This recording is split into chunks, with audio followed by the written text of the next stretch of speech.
Hi guys, welcome to another video, and in this video we're going to be looking at what happens if you don't activate Windows.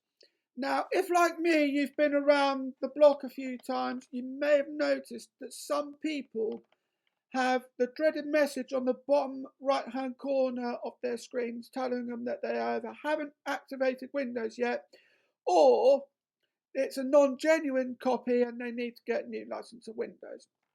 Now, this video will explore into what happens if you either refuse to activate Windows straight away or you just never do it.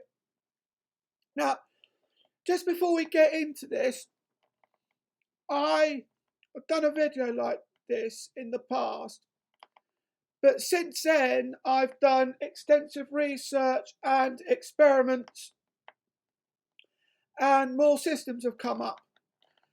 So we're going to break this down into three different sections, and we're going to first off have a look at the main systems. So that would be Windows 11, and we'll also be looking at Windows 10, and for historical purposes we'll look at Windows 8 because Windows 8.1 recently went away, and we'll look at Windows 7, Windows Vista, and Windows XP.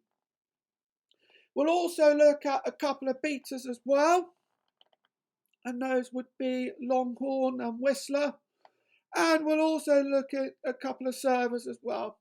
Those ones would be released in 2003 and 2008 because they've got some interesting discoveries behind them as well. So first off, what would happen if you don't activate Windows 11? Well, not really much.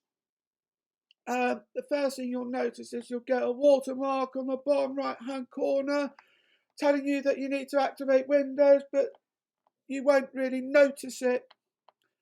Also, there are certain notifications that pop up anytime you go into settings that tell you that you need to activate Windows, and they won't really impair your usage either. In fact, the only thing that you'll notice is that apart from being able to change your desktop background through Windows Explorer, that you won't be able to personalize your computer. So apart from changing your desktop background through Windows Explorer. So it depends on the type of person you are. You won't really notice anything. But I, of course, would not recommend this. We should, as a nation, pay for what we're using. Otherwise, the economy wouldn't go down too well if we just stole stuff. And we really should, as I say, pay for what we're doing. Another thing you'll notice as well is there's no grace period, and I'll explain later on in the video what happened to the grace period, as you will find it particularly interesting.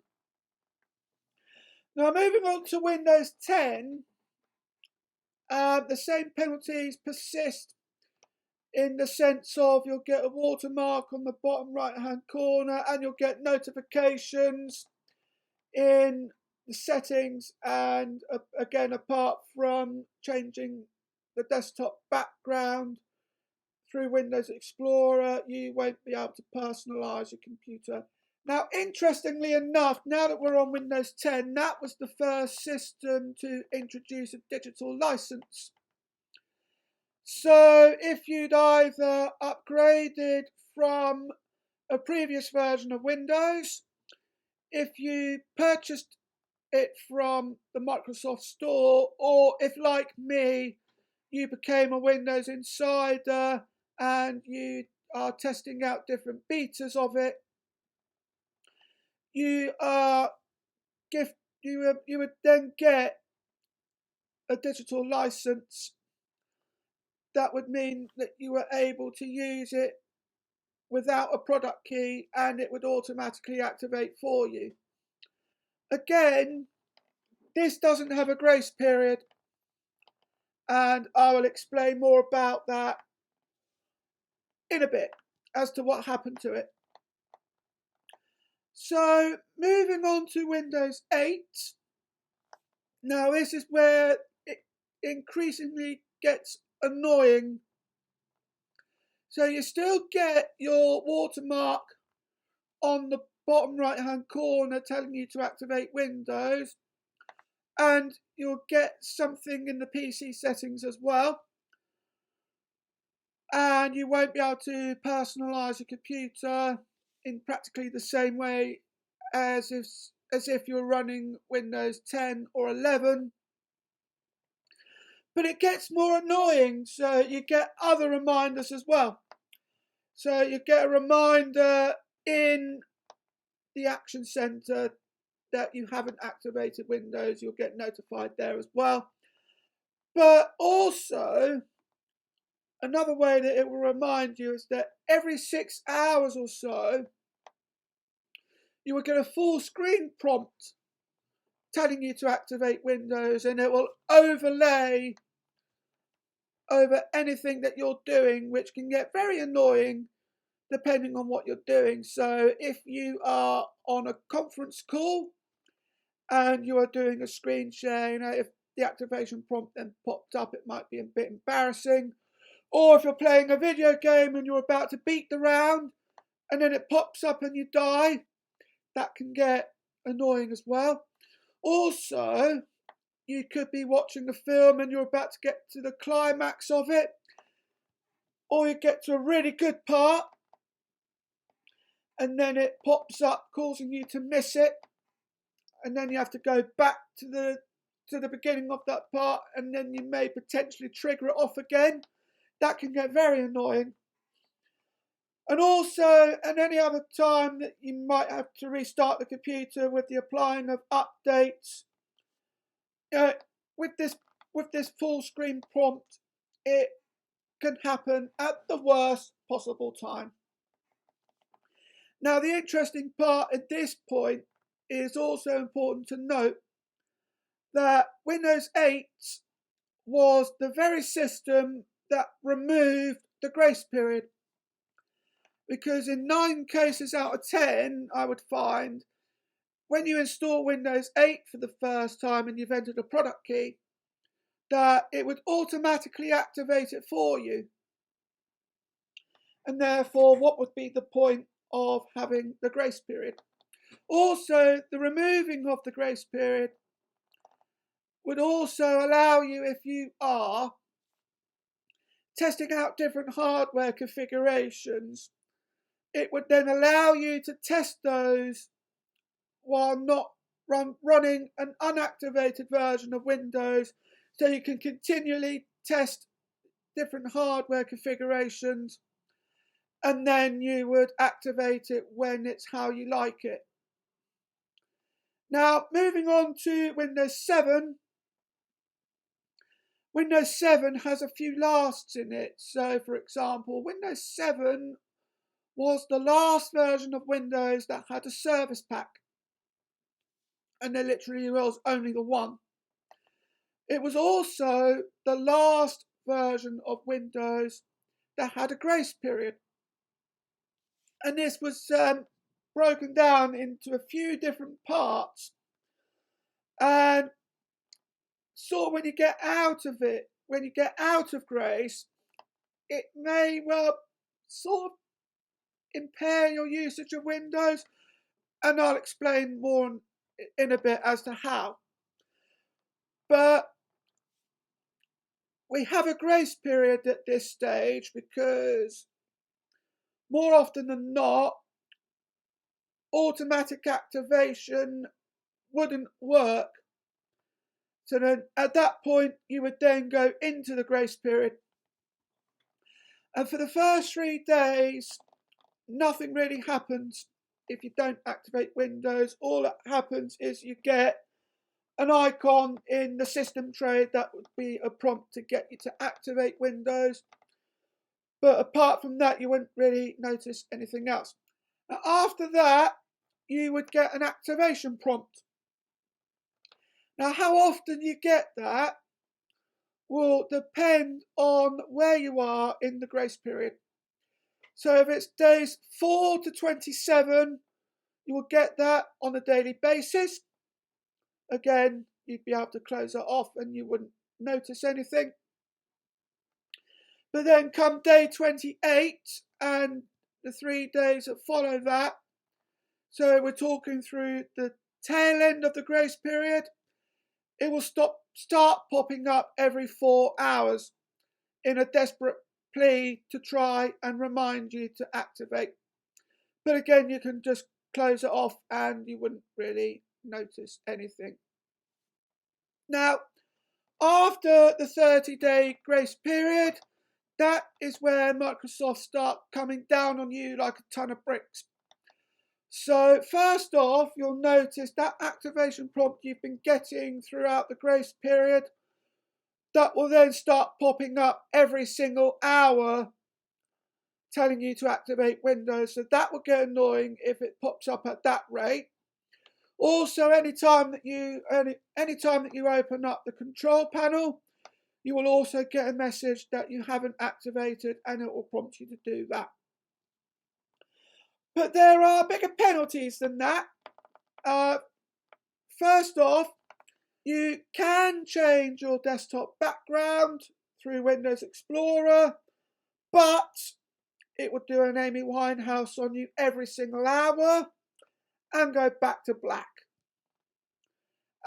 So you get to the point where you think to yourself, well, I might as well not be able to change the desktop background, and it will force you to eventually give up. Another bigger penalty, the biggest penalty I find in this case, apart from disabling Security Essentials, which, by the way, Windows 7 was the last system to support Security Essentials, but I digress.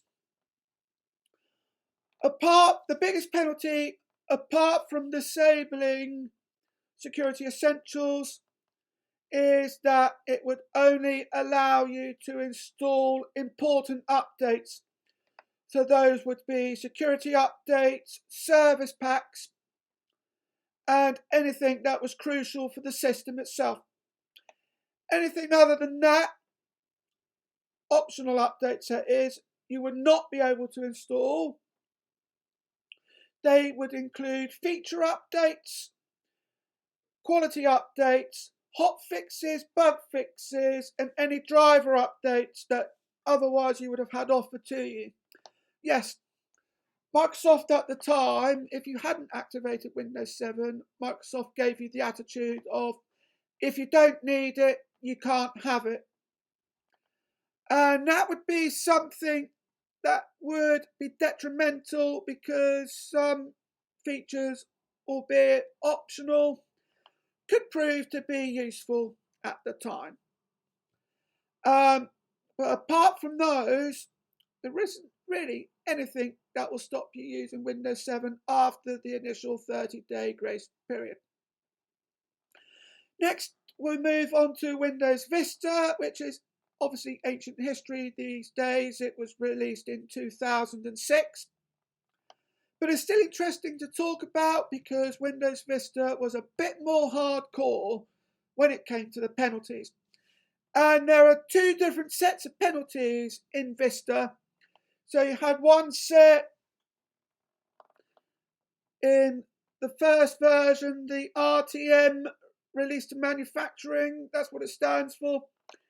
And then after a service pack, they changed the penalties, and I'll explain more as to why it happened in a second.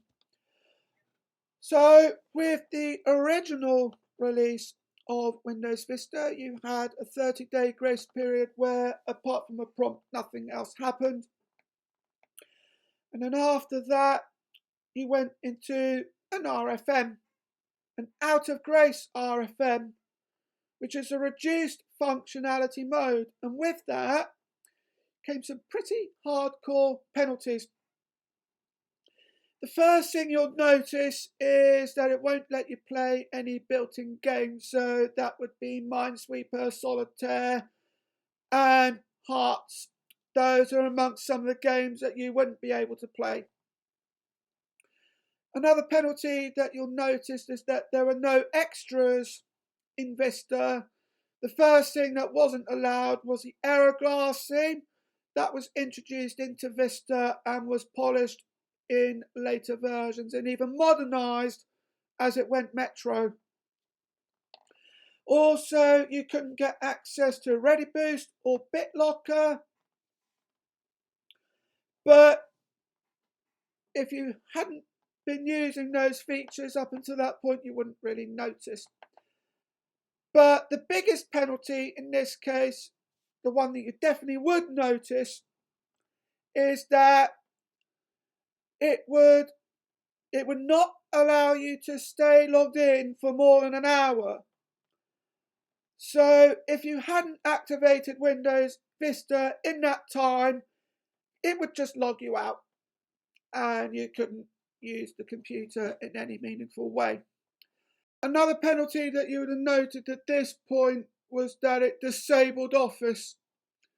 So while it allowed you to view any documents that you made through a web browser, it would not allow you to make any changes to the documents. Another thing you would have noticed at this point is that Windows Explorer would no longer start up. So when you log into Vista,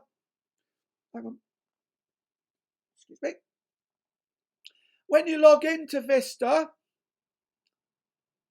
at that point, all you would get is a black screen and nothing else, apart from the activation prompt, which you had to leave open. Closing it would log you out. That was how hardcore Microsoft was with the penalties. Now, it's also important to note at this stage that with Windows Vista, the original release of it, there was misinformation in the figures and it was difficult to determine what was genuine and what wasn't, and workarounds had been introduced at that point. And it was where piracy in the software was at an all-time high. So it was the workarounds that got you to sort out the how to get Windows activated Vista at the time. So while it became stringent on that with the release of Service Pack 1, to help sort of eliminate the misinformation in the figures, Microsoft then had to chill out somewhat with the penalties. So you still had the 30-day grace period with a service pack, and then after that you would still technically be able to use Windows. It would no longer log you out every single hour like it did before, but it removed the ability to personalise your computer. And that was the first system to do so, and it would also pop up every single hour a prompt telling you to activate as soon as you possibly could. However, the biggest penalty in this case, apart from disabling Security Essentials if you'd installed it, was that it only allowed you to install critical updates. So that would be for security updates and anything that was crucial for the system itself. Anything other than that, you wouldn't be able to install. And again, that would prove to be detrimental in the long run, because if you came across something that would otherwise be useful, or you need to update a driver, you wouldn't be able to do that if you hadn't activated Windows. And also there were fewer extras as well as not allowing you to run Dream Scene or giving you the error glassing. But apart from that, there was no longer anything that would stop you using Windows Vista after the initial 30-day grace period. Now moving on to Windows XP, this was where Microsoft was at its strictest and where piracy was at an all-time high. And this was the first of the retail systems that introduced activation. The need to activate it, that was. So with Windows XP, you had a 30-day grace period where, apart from a prompt, nothing else happened. And then after that, it would just stop working and you couldn't use it at all.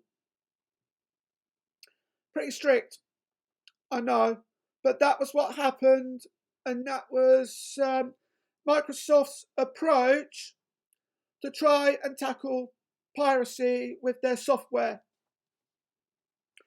Now, interestingly enough, going on to betas, Windows Longhorn had a grace period but of only 14 days instead of your usual 30. And then after that, like Windows XP, that would stop working and you couldn't use it at all. But as you were coming out of the Longhorn days and moving steadily forward into what became Windows Vista, the release candidate of that had introduced the reduced functionality mode. And with that, it would then start behaving in the way that Windows Vista did if you didn't have a service pack installed. So that would have been the original release of 2006. So that would happen with Longhorn. But then coming up to that, before that, so after the Longhorn days and you went into the beta of Windows Vista, you would get a message that you hadn't activated Windows, it had expired, and then after that it would just log you out. Now with that was the interesting part, and then as I say, the release candidate introduced the reduced functionality mode. A bit of a gobful when you think about it. Now we move on to Whistler. Now it's important to note at this point that I'm talking about the later builds of Whistler at this stage. So we're coming towards Windows XP. The earlier builds of Longhorn, the earlier builds of Whistler didn't require activating because they were towards Windows, they were coming out of Windows 2000 at the time. But the later builds of Whistler do require activating, so you're coming into Windows XP. So again, you had a 14-day grace period where apart from prompts, nothing else happened. And then after that, it would just stop working and you couldn't use it at all.